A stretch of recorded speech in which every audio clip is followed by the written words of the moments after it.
और आज होने वाली है सिर्फ आपकी क्वेश्चन आंसर वाली मैराथन क्लास, जिसमें आज आपको प्रैक्टिस भी हो जाएगी और साथ में आपको कुछ इंपोर्टेंट क्वेश्चन आंसर का कलेक्शन भी आपको मिल जाएगा। लगभग मैंने आज की वीडियो के अंदर आपको 100 क्वेश्चन लिए, 100 के करीब क्वेश्चन लिए, और जो आपके एग्जाम में आपको कई क्वेश्चन यहां से देखने को मिलेंगे। देखिए, जो आपके एग्जाम में हिंदी आपको पूछी जाएगी वो पूछी जाएगी आपके 30 नंबर की। 30 नंबर की जो हिंदी पूछी जाएगी, 15 नंबर में आ जाएंगे आपके गद्यांश और काव्यांश। वो आपको ऑनलाइन करने हैं। उसको करने का तरीका मैं आपको बता चुका हूं, वीडियो भी अपलोड कर चुका हूं।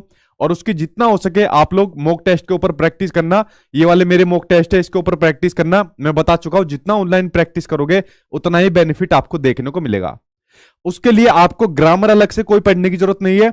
मैंने एक बेसिक ग्रामर के नाम से एक वीडियो बनाई हुई है, बस उस वीडियो को आप लोग देख लेना। तो जो ग्रामर पूछी जाती है, बेसिक ग्रामर पूछी जाती है, वो आपका जो गद्यांश और काव्यांश आपको पूछे जाते हैं, उन्हीं में से आपका ग्रामर का क्वेश्चन पूछा जाता है। अलग से कोई ग्रामर आपको नहीं पूछी जाती। आपको पैराग्राफ दिया होगा, गद्यांश दिया होगा या आपको काव्यांश दिया होगा, उसी में से आपको ग्रामर के आपके क्वेश्चन पूछे जाते हैं। तो आप लोग वो बेसिक ग्रामर के नाम से मैंने वीडियो बनाई हुई है, उसको देख लेना। एक वीडियो से वो आपकी कंप्लीट हो जाएगी, जो आपके सीटेट के एग्जाम में बड़ी बेनिफिट आपको देने वाली है। ठीक, तो इससे क्या होगा, जो आपका 15 नंबर आने वाला है वो आपका कंप्लीट हो जाएगा, और ये फ्री के नंबर है आपके। ठीक, बस जितना हो सके इसकी प्रैक्टिस कर लेना आप लोग ऑनलाइन। बाकी के जो आपके 15 नंबर है, उस 15 नंबर में आती है आपकी पेडागोजी। अब देखिए, इसके ऊपर मैंने एक कंटेंट वाली वीडियो आपको डाली थी, वाई होप आप लोगों ने सभी ने देख ली होगी। मेरे ख्याल से 15 लाख लोगों ने उसको देख लिया है। और आज आपकी क्वेश्चन आंसर वाली वीडियो आने वाली है। आज की वीडियो के अंदर आपको कुछ ऐसे क्वेश्चन देखने को मिलेंगे जो आप लोगों ने इससे पहले ऑलरेडी किया होगा उन क्वेश्चन को, और कुछ नए क्वेश्चन भी आपको देखने को मिलेंगे। तो लगभग 100 क्वेश्चन के करीब आज की वीडियो के अंदर आपको देखने को मिलने वाले हैं। और जो ये 15 नंबर का आपका कंटेंट आपके एग्जाम में आएगा, तो मेरे ख्याल से 10 प्लस क्वेश्चन तो यही सा आज की वीडियो के अंदर आपको देखने को मिल जाएंगे, इतना मुझे पूरी उम्मीद है। थोड़ा बहुत घुमा फिरा के एग्जामिनर देगा, लेकिन 10 प्लस नंबर आपको यही सा आज की वीडियो से आपको देखने को मिल जाएंगे आपको अपने एग्जाम के अंदर। ठीक है, उसके अलावा चैनल को सब्सक्राइब कर लेना आप लोग। सामने आपकी स्क्रीन पर पहला क्वेश्चन आ गया, और आज आपका एक तरीके से टेस्ट भी हो जाएगा, क्योंकि आप सारी चीजें मैं करा चुका हूं और सारी एनर्जी मैं अपनी लगा भी चुका हूं।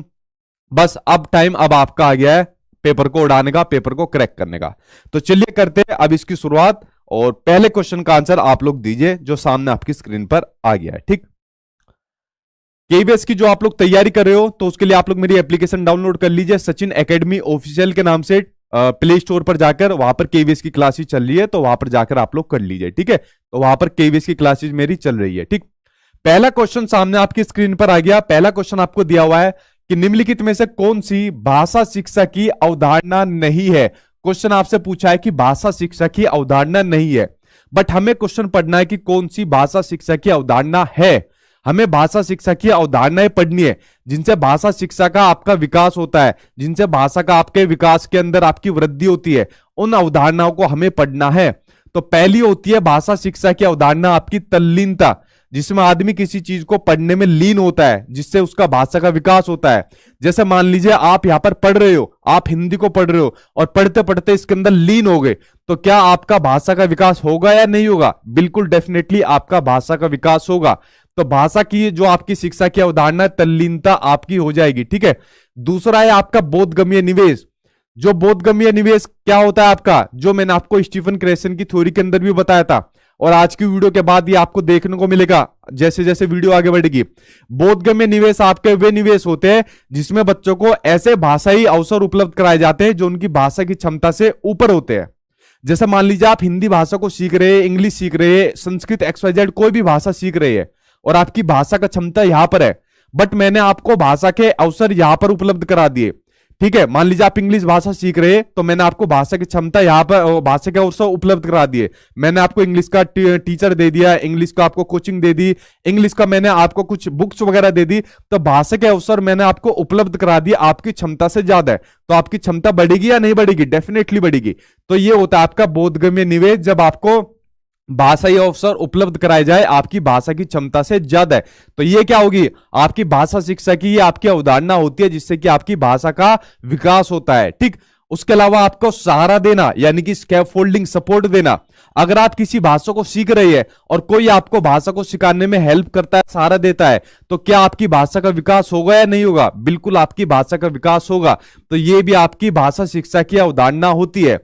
इसके अलावा एक और पॉइंट लिखिए, मौन शिक्षा। क्या होती है आपकी मौन शिक्षा? तो मौन शिक्षा भी आपकी भाषा शिक्षा की अवधारणा होती है। वो कैसे होती है? इसमें टीचर क्या काम करता है? खुद तो चुप हो जाता है। मौन का मतलब क्या होता है? चुप होना। तो टीचर क्या होता है? खुद तो चुप हो जाता है और बच्चों को कहता है कि बेटा तुमको जो भी पढ़ना है आपस में आप उसको पढ़िए, किताब पढ़नी है, आपस में बातचीत करनी है, वार्तालाप करना है, जो आपको करना है आप उसको करिए, अपने विचारों को आदान प्रदान करिए। तो टीचर खुद मौन होकर, खुद चुप होकर बच्चों को क्रियाकलाप करने के लिए, एक्टिविटी करने के पूरे मौके देता है। तो इससे बच्चों के भाषा का विकास होगा या नहीं होगा? डेफिनेटली होगा। तो ये भी मौन शिक्षा भी आपकी क्या होती है? भाषा शिक्षा की अवधारणा होती है। अगला होता है आपका चुनौतीपूर्ण अवधि। क्या होती है आपकी? चुनौतीपूर्ण अवधि यानी कि चुनौतीपूर्ण आपकी परिकल्पना। ये भी क्या होती है? भाषा शिक्षा की आपकी अवधारणा होती है। वो कैसे होती है?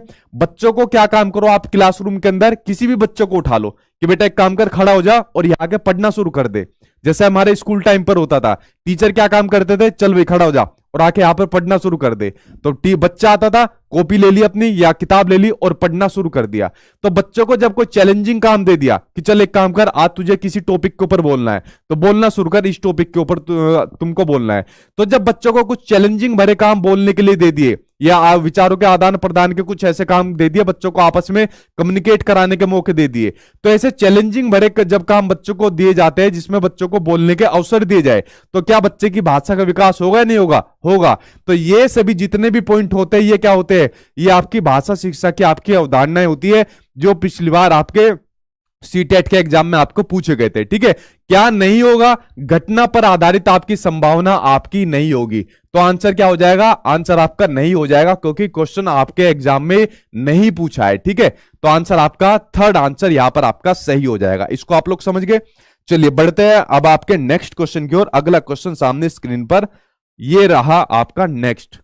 देखिए नेक्स्ट आपको क्या देता है, इसके ऊपर एक बार नजर डालते हैं। नेक्स्ट आपको देता है कि निम्नलिखित में से कौन सा भाषा के विषय में क्वेश्चन सही नहीं है। एक काम करना, जो भी क्वेश्चन आपके नहीं है पूछे, के सिवाय पूछे या के अलावा पूछे, तो अपने कान दोनों खड़े कर लेना, तो समझ जाना कि आपका कहीं ना कहीं डाउट है, आपको फंसाना चाहता है एग्जामिनर। ठीक है, क्वेश्चन अगर नहीं है पूछे तो आपको ऑप्शन बी, आपको नेगेटिव ढूंढना है। देखिए प्रत्येक भाषा की लिपि होती है? जी नहीं, प्रत्येक भाषा की लिपि हो ऐसा जरूरी नहीं है। लिपि क्या होती है? भाषा को लिखने के लिए जिन चिन्हों का यूज किया जाता है वो लिपि होती है, लेकिन ऐसा जरूरी नहीं है कि प्रत्येक भाषा की अपनी लिपि हो।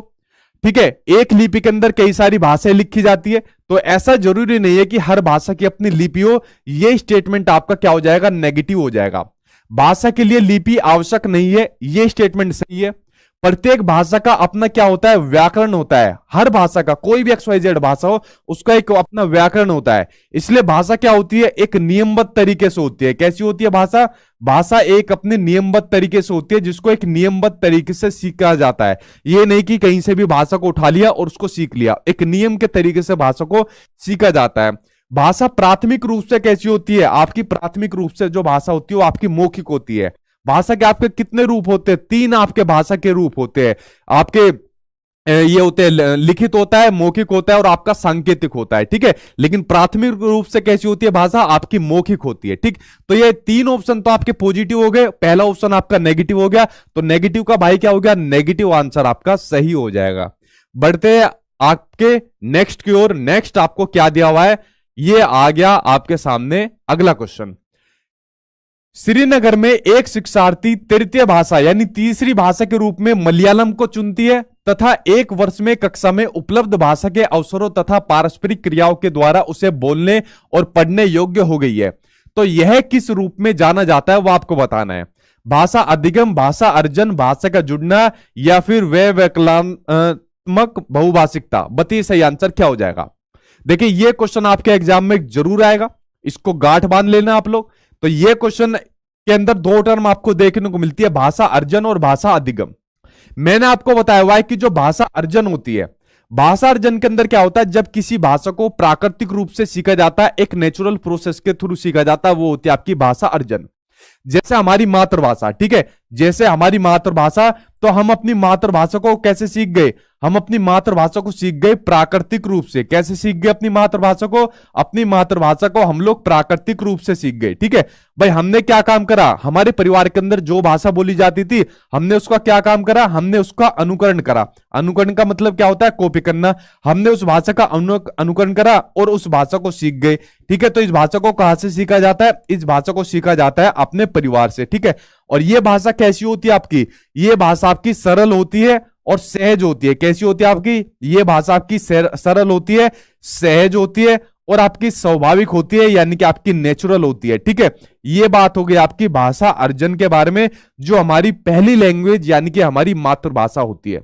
उसके अलावा इस भाषा को सीखने के लिए क्या आपको किसी संसाधन की जरूरत पड़ी? नहीं, अपने आप ही यूं ही सीख गए हम लोग। क्या आपको जरूरत पड़ी इस भाषा को सीखने के लिए? किसी की जरूरत नहीं पड़ी। लेकिन अगर मैं बात करूं भाषा अधिगम की, अगर मान लो मुझे कोई दूसरी भाषा सीखनी है, फॉर एग्जाम्पल मुझे दूसरी भाषा इंग्लिश सीखनी है, तो इंग्लिश को सीखने के लिए मुझे किसकी जरूरत पड़ेगी? इंग्लिश को सीखने के लिए मुझे संसाधनों की जरूरत पड़ेगी। किसकी? संसाधनों की जरूरत पड़ेगी भाई। इंग्लिश को सीखने के लिए मुझे इंग्लिश का टीचर चाहिए, इंग्लिश की किताबें चाहिए, इंग्लिश के नियमों का नॉलेज होना मुझे जरूरी है। तो जब किसी भाषा को सीखने के लिए, दूसरी भाषा को सीखने के लिए, भाषा को सीखने के लिए उसके संसाधनों की जरूरत पड़ती है, तो यह होता है आपका भाषा अधिगम होता है, ठीक है। ये आपकी कौन सी होती है? ये आपकी फर्स्ट भाषा होती है, ये आपकी सेकंड भाषा होती है, जो आपके कहां सीखी जाती है? जो आपके स्कूल के अंदर सीखी जाती है। कहां सीखी जाती है? जो आपके स्कूल के अंदर सीखी जाती है। ये आपकी इजी होती है, सरल होती है, स्वाभाविक होती है, सहज होती है, बट इसको आपको जटिलतापूर्ण तरीके से सीखा जाता है, यानी आपकी कॉम्प्लेक्स होती है। कैसी होती है? कॉम्प्लेक्स होती है, यानी कि आपकी जटिल भाषा होती है, जो आपकी भाषा अधिगम होती है। अब आपके क्वेश्चन के अकॉर्डिंग आपका जो क्वेश्चन यहां पर आपको दिया हुआ है, यहां पर क्वेश्चन आपको दिया हुआ है कि श्रीनगर में जो शिक्षार्थी थी, उसने अपनी तृतीय भाषा के रूप में मलयालम को सीख लिया, यानी तीसरी भाषा के रूप में मलयालम को सीख लिया। तो तीसरी भाषा कौन सी हो जाएगी आपकी? भाषा अर्जन हो जाएगी, भाषा अधिगम हो जाएगी। भाई अगर पहली भाषा की बात करें तो भाषा अर्जन हो जाएगी, लेकिन अगर दूसरी, तीसरी, चौथी, XYZ कोई भी भाषा हो तो कौन सी हो जाएगी? तो वो हो जाएगी आपकी भाषा अधिगम हो जाएगी। आंसर आपका फर्स्ट आंसर यहां पर सही हो जाएगा, ठीक। तो फर्स्ट आंसर के साथ आप लोगों को जाना है, ठीक जी, कोई बात नहीं। चलिए बढ़ते हैं अगले की ओर। अगला आपको क्या दिया हुआ है इसके ऊपर एक बार नजर डालते हैं। अगला आ गया आपके सामने स्क्रीन पर, इसके ऊपर एक बार नजर डालते हैं कि अगला आपको क्या दिया हुआ है। देखें जल्दी से, अगले के ऊपर एक बार नजर डालते हैं। ठीक ठीक भाई, कोरोना के ऊपर टेंशन मत लो, जब तक आपका एग्जाम आ जाएगा, जो भी सरकार की गाइडलाइंस होगी वो सभी के लिए आएगी, तब तक आप लोग क्वेश्चन के ऊपर नजर डालिए, ठीक है। तो कोरोना का जो भी होगा देखा जाएगा, अभी से कोरोना के ऊपर टेंशन ना लीजिए।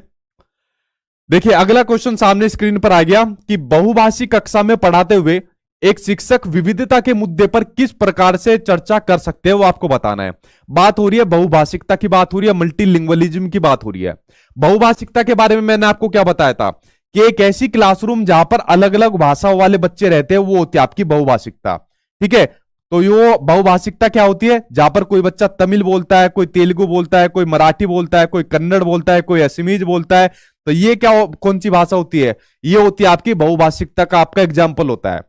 जब आपको जॉब भी मिल जाएगी, मान लीजिए आपको जॉब अपने स्टेट के अंदर ना मिले, कोई बच्चे केवीएस की तैयारी कर रहे हैं, तो केवीएस की तैयारी कर रहे हैं, अलग अलग स्टेट के अंदर उनको ज्वाइनिंग मिलेगी, तो वहां पर क्या देखने को मिलेगा? वहां पर आपको बहुभाषिकता वाली क्लासरूम देखने को मिलेगी, अलग अलग भाषा वाले बच्चे देखने को मिलेंगे।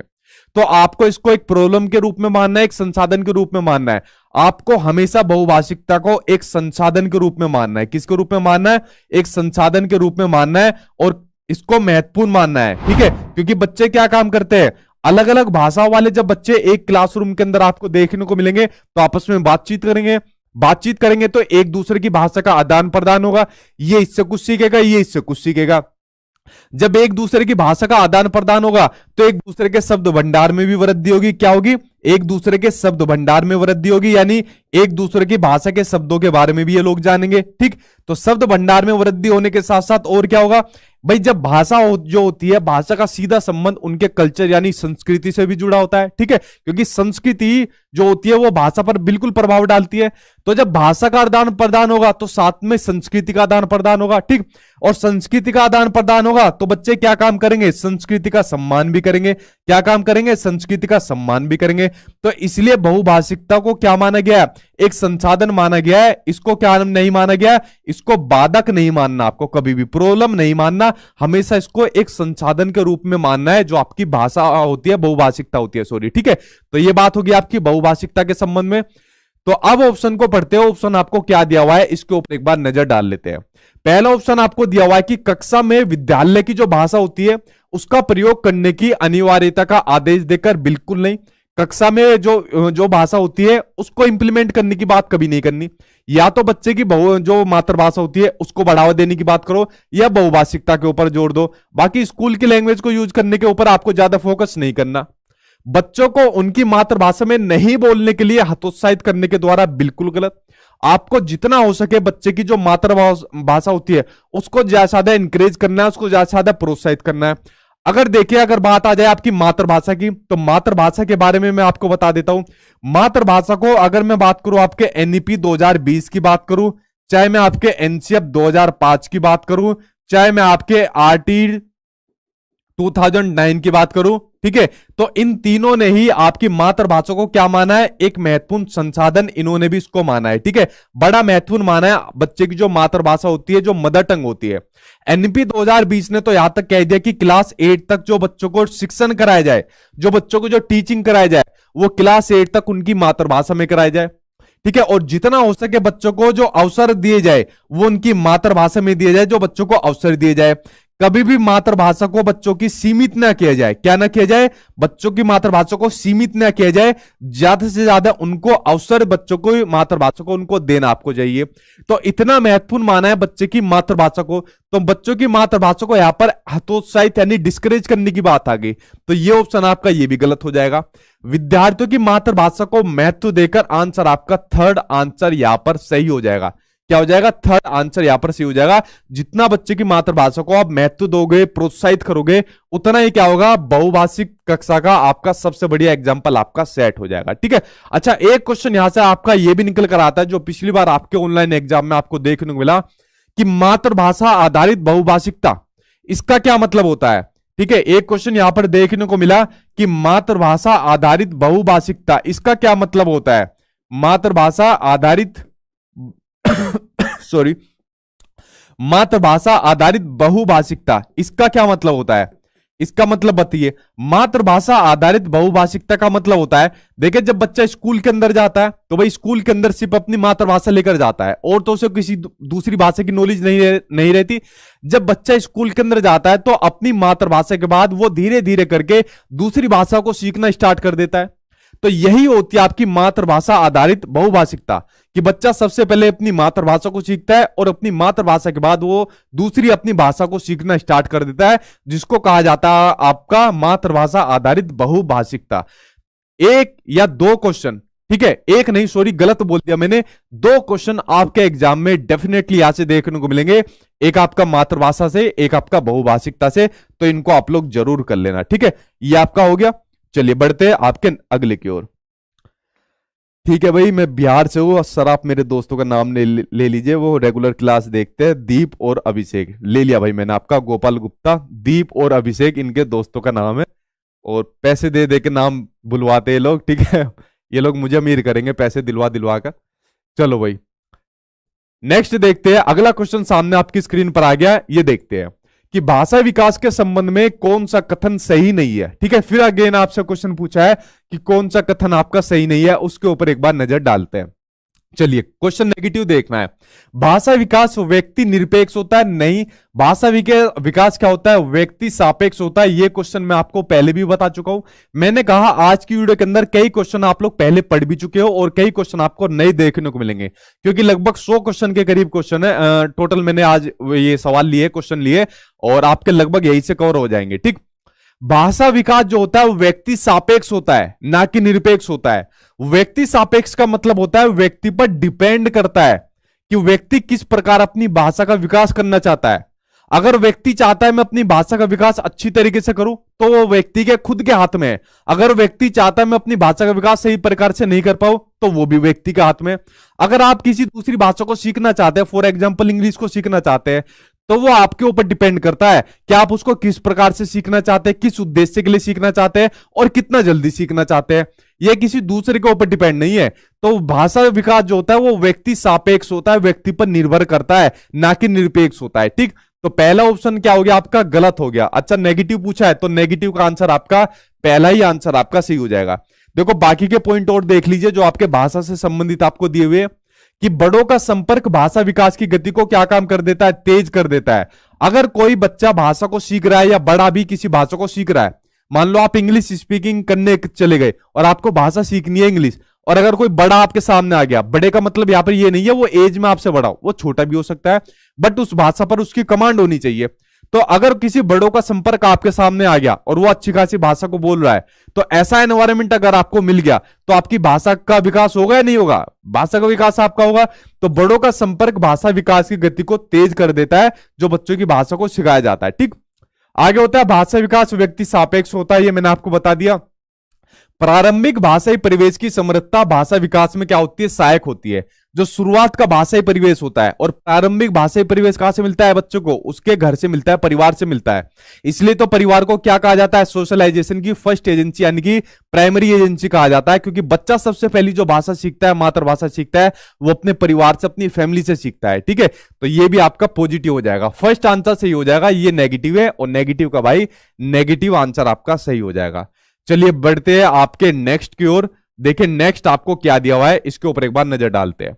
नेक्स्ट आपको दिया है कि भाषा सीख रहे बच्चे के लिए भाषा विषयक निवेश। ठीक है, भाषा विषयक निवेश की व्याख्या करने वाली शब्दावली क्या है, वो आपको बताना है कि भाषा विषयक निवेश की शब्दावली क्या है, इसके ऊपर एक बार बताइए।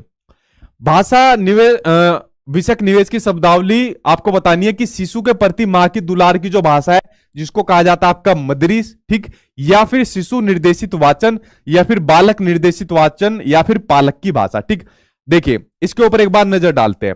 यहां पर दिया हुआ है कि भाषा विषयक निवेश, ठीक, भाषा विषयक निवेश की व्याख्या करने वाली शब्दावली, जहां पर ऐसी भाषा जहां पर टीचर जो होता है बच्चों को गाइड करता है, जहां पर जो टीचर होता है बच्चों को डायरेक्शन देता है। बच्चा जो होता है किसी भाषा को सीख रहा होता है, और सीखने के दौरान जब टीचर उसको डायरेक्शन देता है, उसको गाइड करता है कि आपको इस भाषा को ऐसे सीखना है, इस प्रकार से सीखना है, आप यहां पर गलती कर रहे हो, आपको यहां पर इस प्रकार से गलती नहीं करनी, और उसमें सुधार करवाता है। तो यही आपका भाषा विषयक निवेश होता है। ठीक है, तो भाषा विषयक निवेश की व्याख्या करने वाली शब्दावली कौन सी होती है, वो आपको बतानी है। तो ये तो आप लोग समझ गए। यहां पर किसका रोल आपको देखने को मिल रहा है, टीचर का रोल आपको देखने को मिल रहा है। टीचर यहां पर गाइड करता है उसको। तो देखिए यहां पर शिशु का तो रोल आपका नहीं चला, क्योंकि यहां पर टीचर गाइड करता है किसको, आपके बच्चों को टीचर गाइड करता है। तो ये होती है आपकी बाल निर्देशित वाचन, यानी बच्चे को निर्देशित करने वाला जो वाचन होता है, बच्चे को गाइड करने वाला, बच्चों को डायरेक्शन देने वाला जो वाचन होता है, वो होता है आपका भाषा विषयक निवेश होता है। आंसर आपका थर्ड आंसर आपका सी हो जाएगा। अच्छा, इसमें शिशु के प्रति मां के दुलार की भाषा मदरीस हो गई। एक इसमें होती है आपकी शिशु निर्देशित वाचन, शिशु को यानी जो छोटा बच्चा होता है उसको निर्देशित करने वाली जो वाचन कौन सी होती है, जैसा आपने देखा है ना हमारे घर के अंदर जैसे छोटे छोटे बच्चे रहते हैं, तो जो बड़ा भी आदमी होता है घर के अंदर, जैसे हम भी हो गए या हमारे पेरेंट्स हो गए या कोई दादा भी हो गया, कोई बड़ा भी आदमी हो गया, तो जब छोटे बच्चों से बात करता है तो खुद तुतलाकर बोलना शुरू कर देता है, अपनी भाषा में चेंज कर लेगा और खुद छोटा बच्चा बन जाएगा और खुद तुतला तुतला कर बोलेगा, अरे छोटे बच्चों की तरह बोलना शुरू कर देगा। तो वो क्या काम करता है, वो शिशु को, छोटे बच्चों को निर्देशित करने के लिए जिस वाचन का यूज करता है वो होती है आपकी शिशु निर्देशित वाचन। आपने खुद देखा होगा, आप खुद करते होंगे, छोटे बच्चों के साथ तुतला तुतला के बोलते हैं। ठीक है, तो ये होती है शिशु निर्देशित वाचन।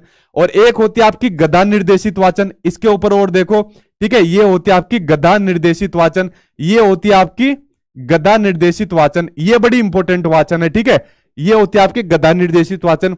ये वाचन वो होता है जो गधों को निर्देशित करती है। और इसको कौन डायरेक्शन करता है, इसको कौन निर्देशित करता है, इसको निर्देशित करती है पापा की परिया। कौन निर्देशित करती है इसको, पापा की परिया। पापा की परिया ऐसे ऐसे शब्द बोलती है जिससे जो गधे होते हैं वो निर्देशित हो जाते हैं, और जिस तरीके से वो निर्देशित होते हैं वो ऐसे शब्द बोलते हैं कि मेरे कौन कौन से शब्द है, बाबू ने खाना खाया, पापा ने पानी पिया, तो जिससे गधे क्या होते हैं वो निर्देशित हो जाते हैं।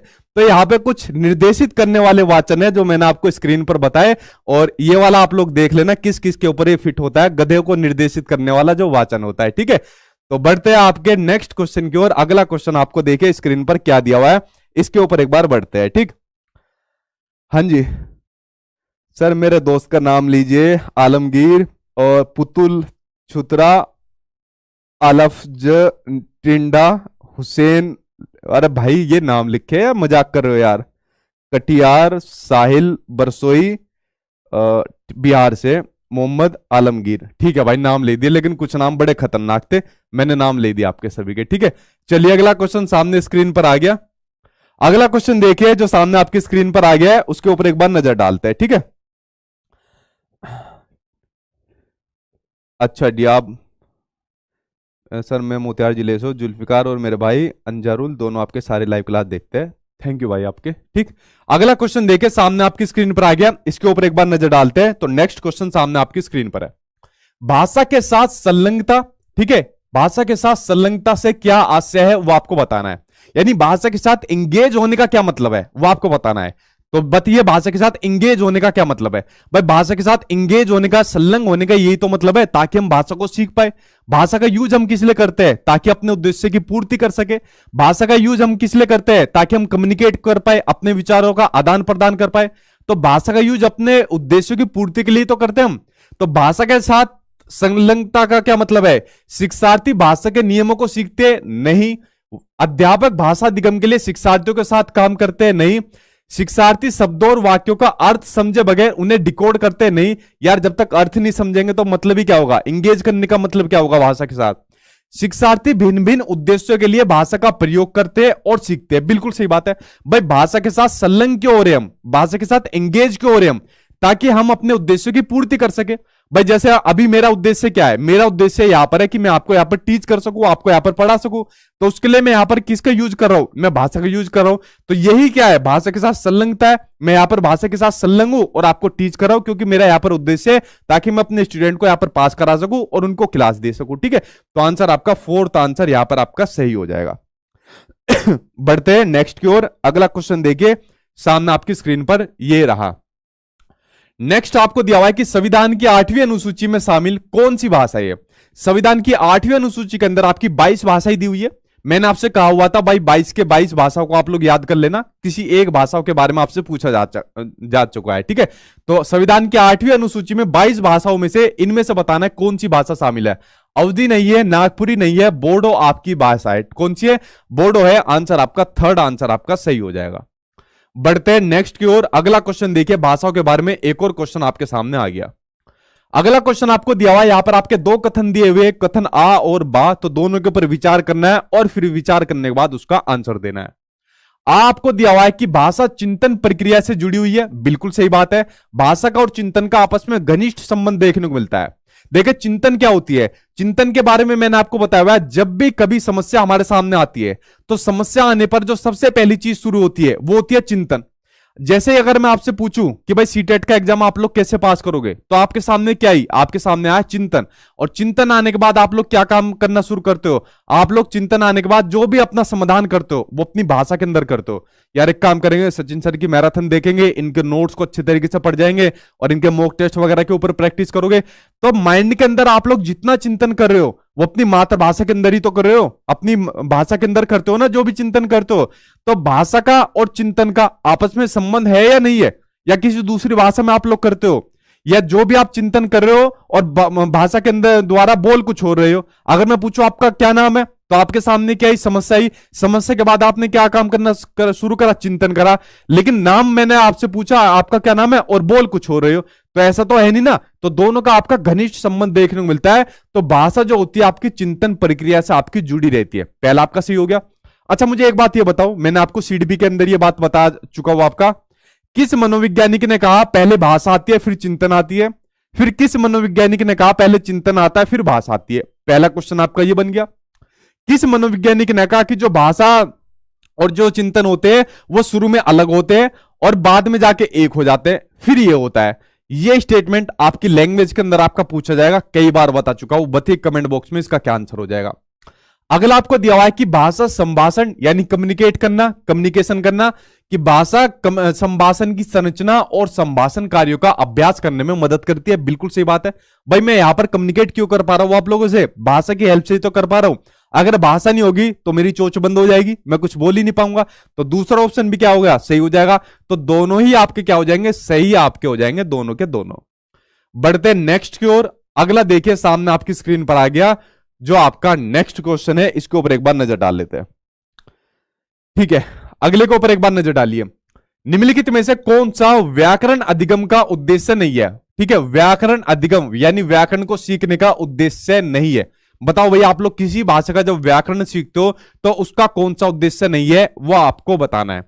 पहला है आपका कि वास्तविक जीवन के उद्देश्य में व्याकरण के नियमों का इस्तेमाल करना, ये तो आपका उद्देश्य होता है। भाई वास्तविक जीवन के जितने भी हमारे उद्देश्य होते हैं, हम भाषा को क्यों सीखते हैं, कोई ना कोई हमारा उद्देश्य है। आप लोग यहाँ पर क्यों सीखने आए हो भाषा को? हिंदी सीखने आए हो, संस्कृत सीखने आए हो, इंग्लिश सीखने आए हो, कोई तो उद्देश्य है, सीटेट का एग्जाम पास करना है, तभी आप लोग इसके व्याकरण सीख रहे हो। तो जो आपके वास्तविक जीवन के उद्देश्य है उसमें व्याकरण के नियमों का इस्तेमाल करना, यह आपका व्याकरण का उद्देश्य होता है। लेकिन हमको तो नेगेटिव ढूंढना है। संदर्भ में नियमों का इस्तेमाल करके समझ बनाना, यह भी आपका व्याकरण का उद्देश्य होता है, यह भी नहीं होगा। भाषा के नियमों पर निपुणता प्राप्त करने से ही व्याकरण सीखी जाती है। अगर भाषा के जो नियम होते हैं, अगर हम उस पर प्रोफिशिएंसी हासिल कर ले, निपुणता हासिल कर ले, क्या उसी पर व्याकरण सीखी जाती है? ऐसा बिल्कुल पॉसिबल नहीं है। अगर आप लोग फोर्थ ऑप्शन को पढ़े कि भाषा के प्रयोग के आधार पर नियम खोजना, अगर हम भाषा के प्रयोग को करें और प्रयोग करें, एक्सपेरिमेंट करें, भाषा को ज्यादा से ज्यादा बोले, तो कुछ आप लोग देखोगे कि अपने आप ही नए नए व्याकरण के नियम हम लोग खुद ही सीख जाते हैं। इनफैक्ट खुद अपनी क्रिएटिविटी के आधार पर खुद नियम अपने आप ही कुछ ना कुछ बना देते हैं। तो इससे बढ़िया तरीके से व्याकरण सीखी जाएगी या इससे बढ़िया तरीके से व्याकरण सीखी जाएगी नियमों के आधार पर? इससे बढ़िया तरीके से सीखी जाएगी। ठीक है, तो ये ऑप्शन क्या हो जाएगा, ये ऑप्शन आपका नेगेटिव हो जाएगा। बट हमें नेगेटिव ही ढूंढना था, तो नेगेटिव का आंसर आपका नेगेटिव, यानी कि आंसर आपका थर्ड आंसर आपका सही हो जाएगा। ठीक है, चलिए बढ़ते हैं आपके नेक्स्ट की ओर। अगला आपको क्या दिया हुआ है? सर जी आज मेरा भी नाम ले लीजिए प्लीज। सलामुद्दीन बिहार। अरा सर आपकी वजह से मेरा 70 से 150 और 125 स्कोर आने लगा है मॉक टेस्ट में। मैंने लिया है, आप बेस्ट हो सर, वेरी गुड भाई। 70 से 125 आ गए। अगला आ गया भाई रंजन कुमार व्लॉग। सचिन सर मुझे इंग्लिश में दिक्कत आ रही है, मैं आपके नोट्स भी लिया हूँ और मॉक टेस्ट भी, आपके सारे मैराथन वीडियो को देख लिया हूँ और आप भी लगभग सारे, ओ बहुत बड़ा मैसेज है, ठीक है, सारे एक कर रहा हूँ। रंजन कुमार डोंट वरी, कल आपकी इंग्लिश की मैराथन होगी। ठीक है, तो कल मैं कराऊंगा आपकी इंग्लिश की मैराथन, उसको मैं कंप्लीट करा दूंगा। ठीक है, उसके लिए बेफिक्र रहना। चलिए अगला बढ़ते हैं आपके सामने नेक्स्ट क्वेश्चन, जो आपके सामने स्क्रीन पर आ गया, ये रहा। कक्षा 8 की एक अध्यापिका अपने शिक्षार्थियों को आनंद और कष्ट से संबंधित शब्दों को सोचने के लिए कहती है और बाद में वह 5-5 के समूह में इन शब्दों के आधार पर शब्द जाल बनाने के लिए कहती है। शब्द संपदा, शब्द संपदा का मतलब क्या होता है? शब्दों का भंडार। क्या मतलब होता है आपका? शब्दों का भंडार। तो शब्द संपदा सीखने के लिए इस उपागम को क्या कहती है? वो क्या काम करती है कि भाई आनंद के पास ले लो और कष्ट के पास शब्द ले लो। ठीक है, तो इनके आधार पर वो क्या काम करती है? सोचने के लिए कहती है और इनको शब्द जाल बनाने के लिए कहती है। तो वो यहां पर किस चीज का यूज कर रही है वो आपको बताना है। सामने आपकी स्क्रीन पर क्वेश्चन है, इसका आंसर दीजिए। ठीक, बताओ भाई इसका आंसर। देखिए अगर आप लोग देखोगे इसके अकॉर्डिंग, जब शब्दों को विषय के अनुरूप बांटा जाता है, जब यहां पर शब्दों को सब्जेक्ट के अकॉर्डिंग बांट दिया, विषय के अनुरूप बांट दिया, तो उसको क्या कहा जाता है? जब शब्दों को विषय को अकॉर्डिंग बांटा जाता है तो उसको कहा जाता है थीम विषयक उपागम। ठीक है, यहां पर जो शब्द दिए हुए थे आनंद और कष्ट, कौन से शब्द थे? आनंद और कष्ट। जब उसको थीम के अकॉर्डिंग बांट दिया तो इसको कहा जाता है आपका थीम विषयक उपागम कहा जाता है। ठीक है, शब्द दे दिए आनंद और कष्ट, उसको थीम के अकॉर्डिंग बांट दिया। इनकी जगह कुछ और भी हो सकता था, आपके जानवर के बारे में दे दिया, प्रकृति के बारे में दे दिया, पौधों के बारे में दे दिया, तो कुछ भी थीम ले दी या कुछ भी शब्द ले दिया और उनके अकॉर्डिंग आपको बांट दिया और उन पर कुछ भी आपका लेख बनाने के लिए कह दिया या XYZ कुछ भी प्रतिक्रिया करने के लिए कह दिया, तो उस चीज को कहा जाता है आपका थीम विषयक उपागम कहा जाता है। शब्द जाल तो आपका होने से रहा, विन्यास होने से रहा और आयाम आधारित उपागम भी होने से रहा। आपका फर्स्ट आंसर सही हो जाएगा। बढ़ते नेक्स्ट की ओर। ये क्वेश्चन तो मैंने करा दिया था ना, ये कराया था मैंने, समझाया था, ये मैंने समझाया था। आई थिंक ये वाला क्वेश्चन मैंने, अच्छा ठीक है, ये समझाया था मैंने। हाँ, मातृभाषा आधारित बहुभाषिकता क्या होती है वो आपको बताना है। चलिए इसका क्या आंसर हो जाएगा, क्योंकि मैंने ऑलरेडी समझाया था पहले जो क्वेश्चन आपको बताया था कि मातृभाषा के द्वारा वस्तुपरक विषय को सीखना नहीं, शिक्षार्थी अपनी मातृभाषा से शुरुआत करते हैं और बाद में कई भाषाएं सीख लेते हैं। इसको कहा जाता है आपका मातृभाषा आधारित बहुभाषिकता, जो बात मैंने आपको वीडियो के स्टार्टिंग में ही आपको बता दी थी। ठीक है, चलिए इसको मैंने पहले बता दिया था। अगला क्वेश्चन की ओर बढ़ते हैं, जो सामने आपकी स्क्रीन पर ये रहा आपका नेक्स्ट क्वेश्चन आपके सामने आ गया। नेक्स्ट आपको दिया हुआ है कि निम्नलिखित में से कौन सी भाषा की एक विशेषता नहीं है। भाषा की एक विशेषता नहीं है पूछिए, तो चलिए पढ़ते हैं भाषा की विशेषता नहीं है। पहला दिया है आपको कि भाषा यादृच्छिक है। देखिए ये क्वेश्चन भी पहले मैं करा चुका हूं, इसको गलत मत कर देना कोई भी। भाषा यादृच्छिक है, यानी कि भाषा जो होती है यादृच्छिक का मतलब होता है भाषा स्वतंत्र है। जी हां, बिल्कुल सही बात है, भाषा स्वतंत्र है। कोई भी आदमी किसी भी परिस्थिति में कहीं पर भी भाषा को सीख सकता है, बोल सकता है, तो इसलिए भाषा को यादृच्छिक यानी कि स्वतंत्र माना गया है। यह बात बिल्कुल सही है। दूसरा ऑप्शन दिया है कि भाषा स्थिर है। जी नहीं, भाषा स्थिर नहीं है, भाषा अस्थिर है। क्या है? भाषा अस्थिर है। यार भाषा ये थोड़ी है कि भाषा फिक्स है।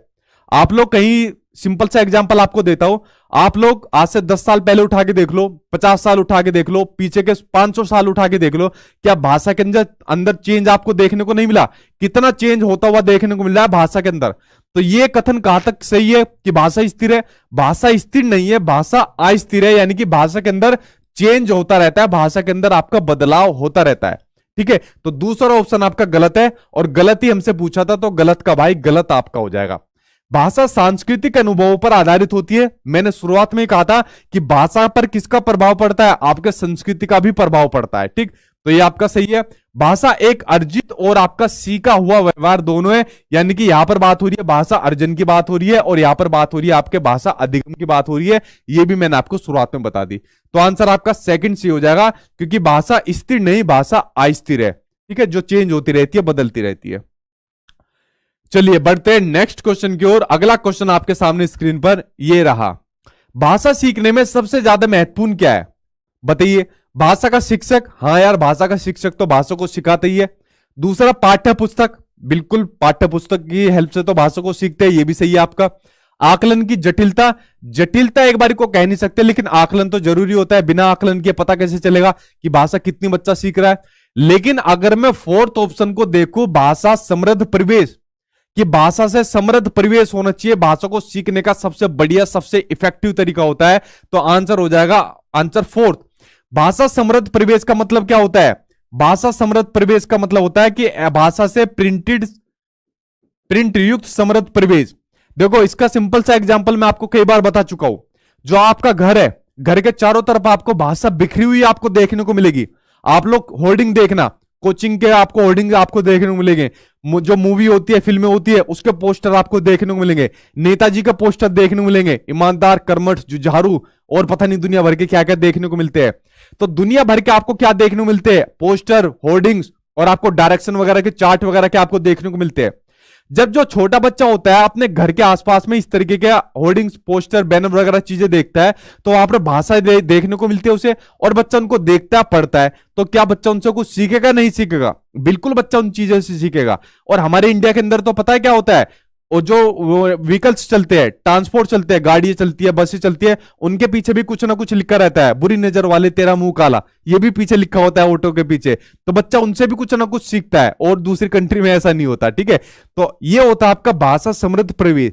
तो ये भाषा सीखने का क्या होता है? आपका सबसे बढ़िया और सबसे इफेक्टिव तरीका माना जाता है। ठीक है, मुझे आज तक यार एक बात समझ में नहीं आई, ये जो ऑटो वाले लिखते हैं, ये जो इस तरीके से सामान उठाने वाली गाड़ी है, वो लिखते हैं कि मतलब ये जो कि बुरी नजर वाले तेरा मुंह काला, या तेरे ऑटो को कौन नजर मार रहा है? ठीक है, कौन उसको इतनी नजर मार रहा है कि जो तू ऐसे ऐसे स्लोगन लिख रहा है? ठीक है, तो एक लिख रहा था, एक मैंने देखा था कि देख मत पगली प्यार हो जाएगा। अब बता यार उसे मतलब कौन देख रहा है? उसके अंदर मैंने देखा कि इसकी शक्ल देखता हूं कौन है बेटा, इतना बेकारा बैठा हुआ था, उसकी शक्ल देखते कोई वैसी भाग जाएगी। तो ऐसे ऐसे स्लोगन लिखे होते हैं भाई, क्या है कहे।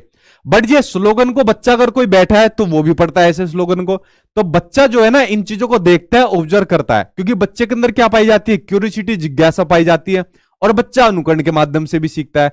तो ये भाषा सीखने में क्या होती है? उसको हेल्प करते हैं। तो इसलिए भाषा का समृद्ध प्रवेश होना बहुत ज्यादा जरूरी है भाषा को सीखने के लिए। ठीक है, चलिए बढ़ते हैं नेक्स्ट की ओर। अगला क्वेश्चन आपको क्या दिया हुआ है?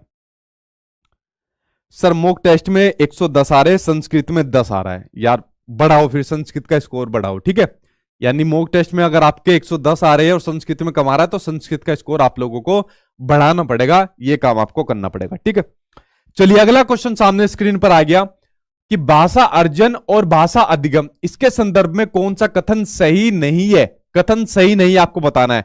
अब मैंने आपको शुरुआत में ही बता दिया था भाषा अर्जन और भाषा अधिगम के बारे में, अब इसको गलत मत कर देना कोई सा भी, ठीक है। देखिए, सांस्कृतिक विभिन्नता भाषा अर्जन और आपके भाषा अधिगम है उनको प्रभावित करने वाला एक बड़ा ही महत्वपूर्ण आपका फैक्टर होती है। बिल्कुल सही बात है, शुरू में बता दिया आपको। भाषा अर्जन में विभिन्न संकल्पनाएं मातृभाषा में बनती है, ये भी सही बात है। बस जो भी हम भाषा अर्जन करते हैं वो कौन सी होती है, हमारी मातृभाषा होती है। और जितने भी बच्चा कंसेप्ट बनाता है वो किस में बनाता है, अपनी मातृभाषा में बनाता है। इसलिए तो कहा जाता है कि बच्चे की मातृभाषा में ज्यादा से ज्यादा अवसर उसको देनी चाहिए आपको। तो दूसरा भी सही है आपका। भाषा अधिगम में कभी भी अनुवाद का सहारा नहीं लिया जाता है, ये पॉइंट आपका गलत है। मान लो हमको कोई दूसरी भाषा सीखनी है, भाषा अधिगम करना है, तो उसमें अनुवाद का सहारा तो लिया जाएगा। भाई मान लो हमको दूसरी भाषा इंग्लिश सीखनी है, तो इंग्लिश भाषा को सीखने के लिए थोड़ा बहुत तो ट्रांसलेट करना पड़ेगा ना हिंदी में।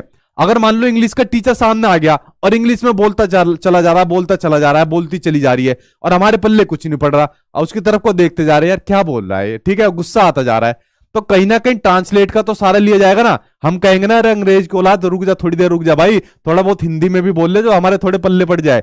तो इसलिए जो आपकी भाषा अधिगम होता है उसमें ट्रांसलेट का, अनुवाद का सहारा लिया जाता है आपका, ठीक है।